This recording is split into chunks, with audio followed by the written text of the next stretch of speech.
¿Qué piensa usted sobre los acuerdos de paz a 33 años de los mismos, Marvin?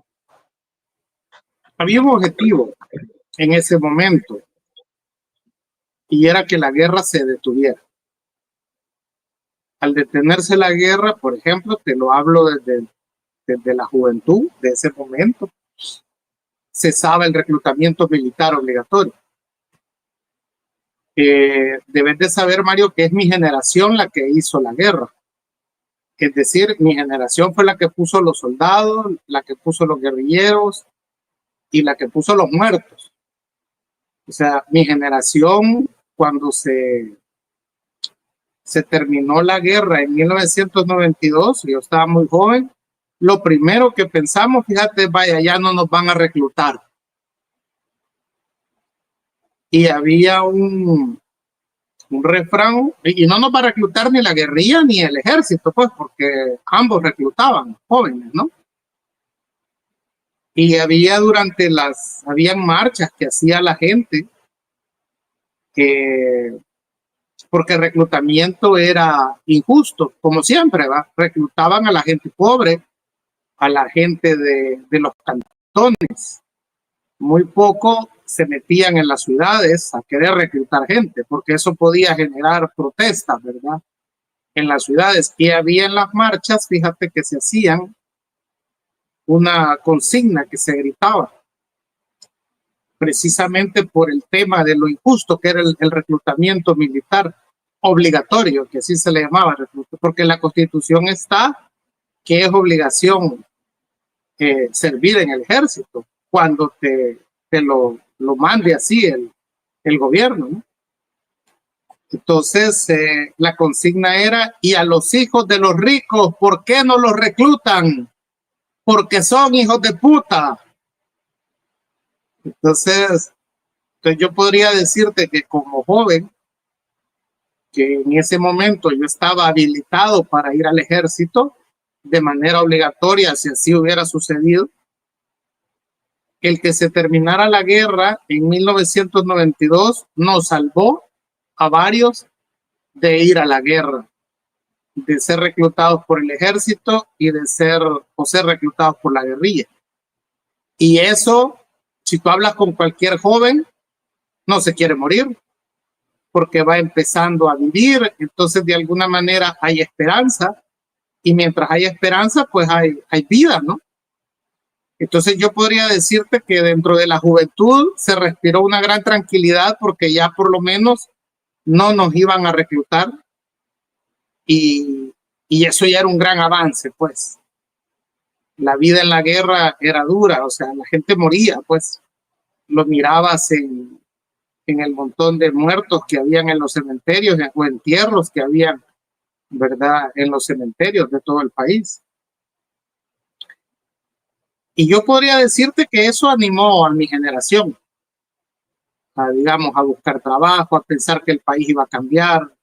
Y había un espíritu en ese momento de felicidad, porque el otro objetivo, que era detener las balas, que los fusiles se callaran, también se logró. Entonces yo creo que los acuerdos de paz eran para parar la guerra. Y al parar la guerra, con eso fue el gran éxito. Y un tercer elemento que en los espíritus de los acuerdos de paz, que incluso así se le llamó, es que aprendimos, creo que se quedó las bases de que había que respetarte, Mario, si vos eras de izquierda y yo era liberal, o había sido guerrillero, o había sido militar. De que ya no iba a ser aquel discurso de odio, de que incluso animaba a matar al que pensara diferente como yo. Entonces, creo que eso, o sea, se llegó por parte de toda la sociedad a entender que tenías derecho a tener tu ideología, fuera de izquierda o fuera de derecha. Que yo no podría estar de acuerdo contigo, pero tenía que respetar que tú pensaras distinto a mí. Y eso, en el entendido de que fue el irrespeto a esas formas de pensar, a esa diversidad de pensar, la que nos llevó a la guerra. Y como no queríamos volver a la guerra, pues habíamos que respetarnos los unos a los otros y tratar de resolver nuestros conflictos de manera dialogada. Se puso de moda el diálogo, ¿verdad? Se estableció que vos y yo debíamos de hablar. Si habíamos visto que la guerrilla y el ejército o el gobierno se habían sentado a hablar, pues entonces teníamos que hacerlo a nivel de comunidades, a nivel de escuelas, a nivel de trabajadores y empresarios. O sea, ese fue como el espíritu, ¿no?, de los acuerdos de paz. Resolver los problemas que como país, los problemas estructurales que como país tenemos, pues eso ya implicaba otras cosas, ¿verdad? Implicaba compartir el poder, implicaba la alternancia en el poder. Y creo que ahí empezaron a haber fallos porque Arena se atrinchera en el poder y no lo quería soltar. Lo soltó ya cuando era, digamos, ¿verdad? Ya era imposible que la derecha siguiera gobernando y la corrupción y la falta de resolver los problemas estructurales del país, los problemas socioeconómicos, tampoco Arena pudo en 20 años.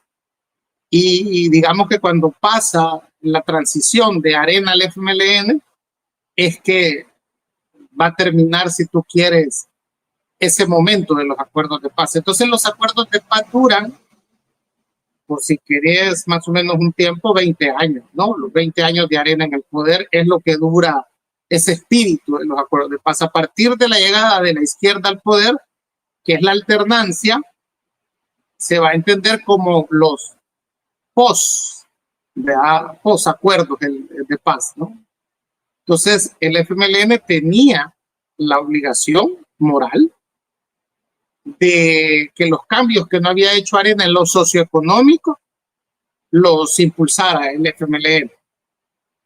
Si eso hubiera sido así, si el FMLN hubiera impulsado esos cambios socioeconómicos, en el sentido que la gente lo percibiera, ¿verdad? No estamos diciendo que el FMLN tenía que volvernos Dinamarca,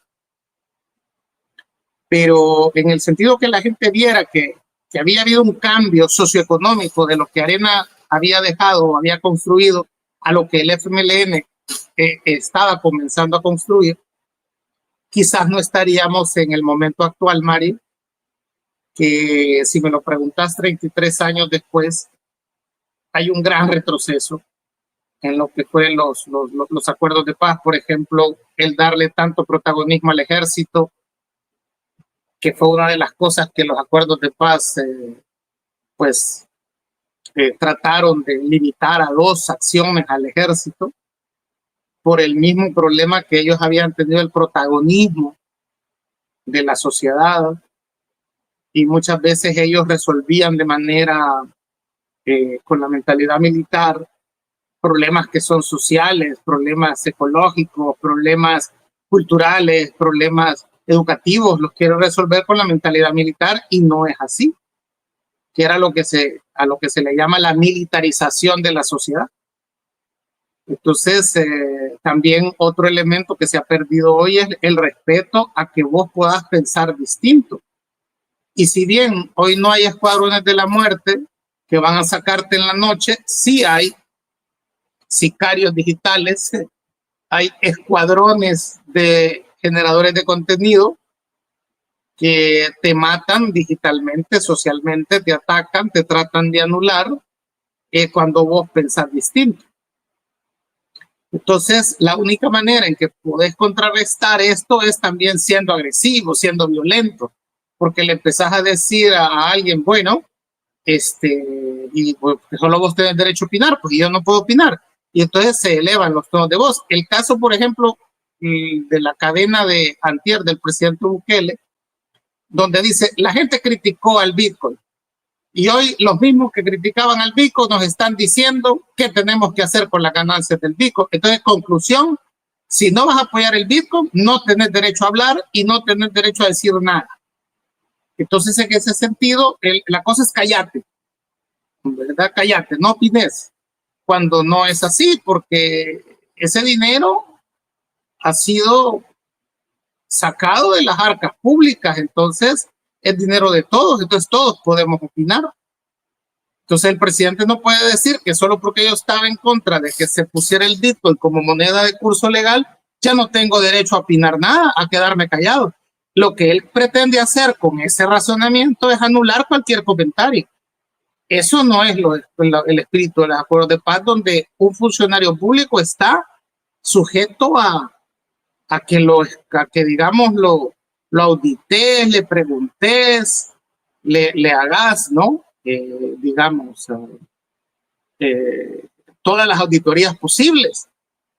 Entonces, creería yo que veo en este momento un común denominador, tanto de lo que fue la época de los acuerdos de paz, la época post acuerdos de paz y digamos, la aparición de una autocracia como la de Nayib Bukele. El común denominador es que los problemas socioeconómicos no se han resuelto